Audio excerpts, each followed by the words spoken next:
രൂപം കൊണ്ട് ആരെയും വിലയിരുത്താനാകില്ല. ആരുടെയും സഹായമില്ലാത്തപ്പോൾ അകറ്റി നിർത്തിയവരായിരിക്കും ചിലപ്പോൾ അപ്രതീക്ഷിത സഹായമായി വരുന്നത്. ജീവിതം എന്നാൽ ഒരു തുറന്ന പുസ്തകമാണ്. വായനക്കാരുടെ മനസ്സിലാക്കൽ പോലെ ഇരിക്കും ആ പുസ്തകത്തിന്റെ സാരാംശം. ഇനി എത്ര സ്വാതന്ത്ര്യമുണ്ടെങ്കിലും മറ്റുള്ളവരുടെ ഇഷ്ടങ്ങളിൽ കൈകടത്താതിരിക്കുന്നതാണ് ബന്ധങ്ങൾ നിലനിൽക്കാൻ നല്ലത്.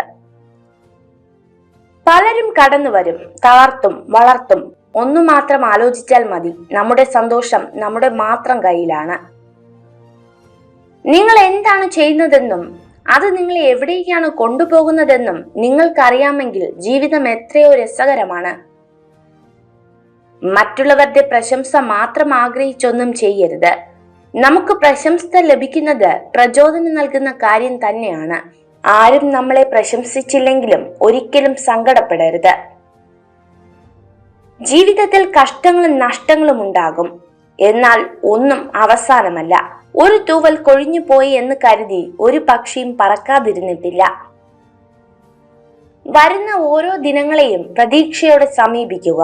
പ്രോത്സാഹന വാക്കുകളും പ്രചോദന പ്രവൃത്തികളും ജീവിതത്തെ ഉത്തേജകമാക്കട്ടെ. ചിലർ അവരുടെ ആവശ്യം കഴിഞ്ഞ് നമ്മളെ വലിച്ചെറിഞ്ഞെന്നറിഞ്ഞാലും സ്വയം പഴിച്ച് ജീവിക്കാൻ ശ്രമിക്കുന്നവരാണ് നമ്മളിൽ പലരും. മറ്റുള്ളവർ നിങ്ങളിൽ വിശ്വസിക്കാത്തപ്പോഴും നിങ്ങൾ സ്വയം വിശ്വസിക്കുക. നിങ്ങളുടെ ആത്മവിശ്വാസം മാത്രമായിരിക്കും നിങ്ങളെ മുന്നോട്ട് നയിക്കുന്ന ഒരേ ഒരു ഇന്ധനം. കണ്ണുകൾക്ക് കാണാൻ കഴിയാത്തത് സ്നേഹത്തിന് കാണാൻ കഴിയും.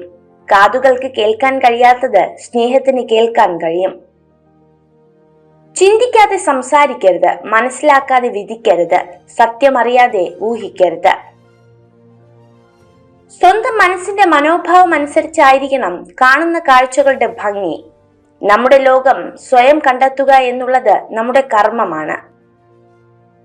ജീവിതത്തിന്റെ ഗണിതശാസ്ത്രം അറിയാവുന്നവന് ആരൊക്കെ ശ്രമിച്ചാലും ജീവിതത്തിന്റെ കണക്കുകൂട്ടലുകൾ തെറ്റില്ല. അല്ലാത്തവർക്ക് തെറ്റായ സമവാക്യങ്ങൾ കൊണ്ട് ജീവിതം വഴിമാറിപ്പോയേക്കാം. നമ്മളെ അസ്വസ്ഥനാക്കുന്ന ചിന്തകളെ ഒഴിവാക്കില്ലെങ്കിൽ ചിലപ്പോൾ അത് നമ്മുടെ ആത്മവിശ്വാസത്തെയും നമ്മളെന്ന വ്യക്തിയും തന്നെ ഇല്ലാതാക്കിയേക്കാം. ദേഷ്യത്തിലായിരിക്കുമ്പോൾ ഉയർന്ന ശബ്ദത്തിൽ സംസാരിക്കാൻ ആത്മബലത്തിന്റെ ആവശ്യമില്ല. എന്നാൽ ദേഷ്യം വരുമ്പോൾ നിശബ്ദരായിരിക്കാൻ ആത്മബലമുള്ളവർക്ക് മാത്രമേ സാധിക്കൂ. ജീവിതത്തിൽ മനസ്സമാധാനം കിട്ടാൻ ഈ രണ്ട് കാര്യങ്ങൾ ചെയ്യുക.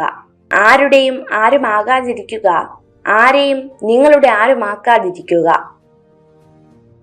ആത്മവിശ്വാസത്തോടെ ഓട്ടം ആരംഭിച്ചാൽ ലക്ഷ്യത്തിലെത്തുന്നതിന് മുന്നേ നിങ്ങൾ വിജയിച്ചു കഴിഞ്ഞു. ആത്മവിശ്വാസമില്ലെങ്കിൽ കുറഞ്ഞത് 2 തവണ തോൽക്കേണ്ടി വരും. നിങ്ങൾ ഈ വീഡിയോ കണ്ടതിന് നന്ദി. ഇതുപോലുള്ള കൂടുതൽ വീഡിയോകൾക്കായി ചാനൽ സബ്സ്ക്രൈബ് ചെയ്യൂ.